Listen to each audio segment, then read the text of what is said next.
It's HPR1. I'm Dave Lawrence, and today we've got a very special guest on the line from one of rock's most important legacies to the Ramones. It's Marky Ramone, Punk Rock Blitzkrieg, My Life as a Ramone. What an interesting book. A big aloha and welcome. Really do appreciate having you. Thanks a lot. 5 years in the making. A lifetime in the making, really. I got to say that from now on. It really is. It all starts with us thanking your mom for getting you in front of the TV for the Beatles on Ed Sullivan. Oh, yeah. That's where it all started. Stopped playing with my toys. As a child, I loved cartoons, and I felt they were very animated. Watching Ringo, to me, it was like a cartoon, a Max Fleischer cartoon or a Blue Ribbon Warner Brothers cartoon. He really appealed to me, and that's what got me going. Aside from Kiss, I'd say the Ramones in so many ways are the best band to lend themselves for a cartoon. Yeah, a lot of people looked at us as animated figures. I guess it's evident in the Simpsons and some of the videos we made, and even on the album covers. Some people think we are definitely cartoon-like. Yeah, your faces just lent themselves to being able to be expressed that way. You're welcome. And I guess my question relating to your mother would be, as your career progressed, there must have been more moments of great pride for her or other important moments that you got to share with her. Well, she was very amazed at the time that I was on the radio, and she could hear me on a station here in New York called WLNE-WFM with Scott Muni. Scotto. And he pushed the band pretty well, the first one I was in called Dust. Yeah, she was amazed at that and said, I guess, you're on the right track, you're on the radio. You got to do some really cool stuff, too, with that other band, Estes. That was right after Dust. After 2 albums, we split up, so I left and I started hanging in the New York scene, and CBGB's started in '74, and that was home.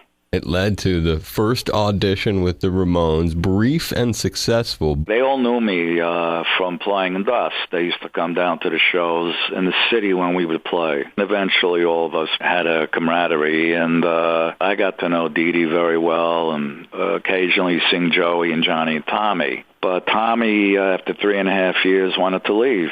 So he told Dee Dee if he saw me at CBGB's to ask me if I would join the band. And that's when John and Dee Dee and Joey wanted me to come down to a rehearsal. We all knew I was the guy to be there, but it would just look good to have other people there, too.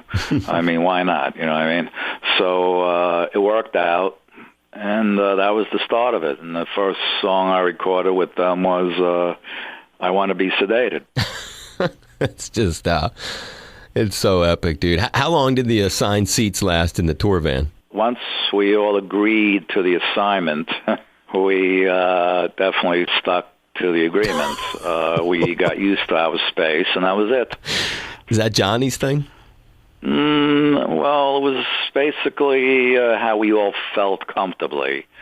I'm sure if Dee Dee wanted to sit in the captain's chair in the front next to Monty, where he couldn't spread out and just keep watching the road, I'm sure John would have accepted that. So I guess it really went to a point where what you could stand. Just talking for me for 15 years, and the book is the result of the closeness, the friendship, the bickering, the eventual unwanted, ridiculous, petty, how do you say, idiosyncrasies of the group.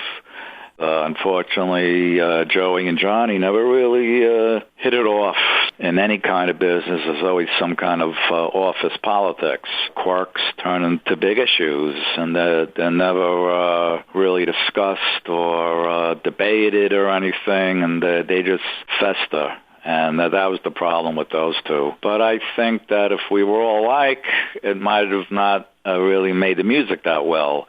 So I think the differences of personalities, the music speaks for that. Joining the band not long after that, Rock and Roll High School, seminal movie gets filmed. 6 months, 7 months later, we're doing a movie.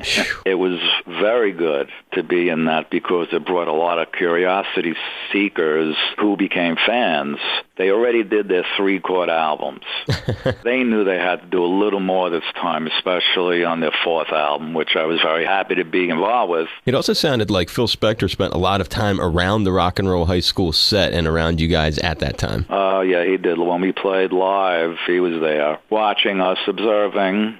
That was his job, and he wanted to produce us. We were always fans of Phil Spector's. So it was an experiment. It worked in a lot of ways, and a lot of ways it didn't.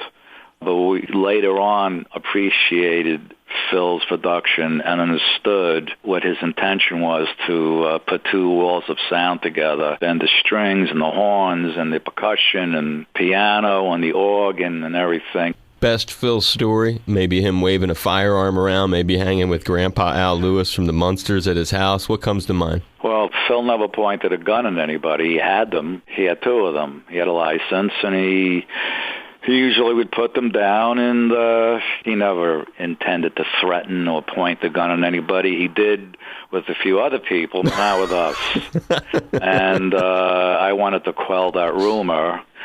Getting back to Phil's guns, he would sometimes hang them up, sometimes put them on the side of the soundboard. But, it didn't mean he was there to intimidate us. That's just the way he was, and so what? We were there to make an album. I am a person who deplores violence, and I'll be the first one to say it.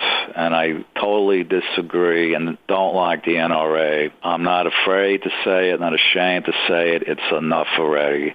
With the gun violence, you see it every day on TV. And when are we going to all wake up and realize that this is what's happening in our society, and that we have to end it already? Getting back to positive things, Phil Spector would observe us, and we worked our way towards the West Coast to start working on Under the Century, and that was it. He took about 5 to 6 months to make that album. We were used to making, with Tommy also, they were making an album 3 weeks, 3.5 weeks to make an album. Phil's work ethic might have pissed off Johnny and Dee Dee a bit.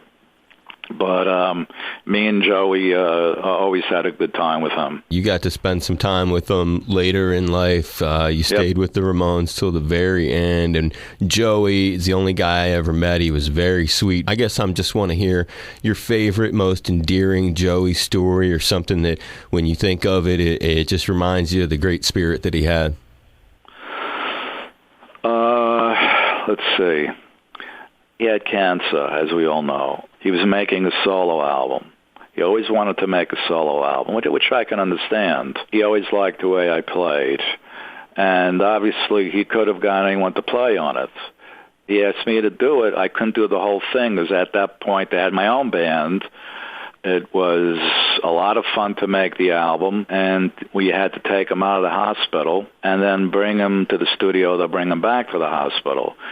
So the thing about Joey, he was at his happiest at that moment, but already stricken with lymphoma. That was one of the happier moments of remembering his dream come true. It's tough at the end of the book. It gets emotional how it works out at the end of his life and the lack of contact between him and Johnny. Johnny not being into doing that. No. The other thing about it was, after reading your book, I started watching all these interviews on YouTube with all of you guys, but I was really impressed by John in the interviews. Anything in particular about him as you eulogize? Well, he was a great rhythm guitar player who knew how to downstroke and create the wall of sound that he's known for. He created a guitar style. That in alone is enough. I didn't necessarily agree with his politics. That's what I remember about him, and we both had a lot in common, collecting sci-fi posters from the 50s and 50s sci-fi tin toys, robots, and and all those things. We were opposite politically, but there were a lot of the things that we both liked. John was an extremely right-wing, conservative guy, I guess the opposite of Dee Dee in every single possible way. Oh, yeah, and myself, and Joey. It's Marky Ramone, Punk Rock Blitzkrieg, My Life as a Ramone, new book, and appreciate you being on All Things Considered with us. Yeah, you got it. Thanks a lot. Aloha, this is Marky Ramone, and you're listening to my friend Dave Lawrence on Hawaii Public Radio, All Things Considered.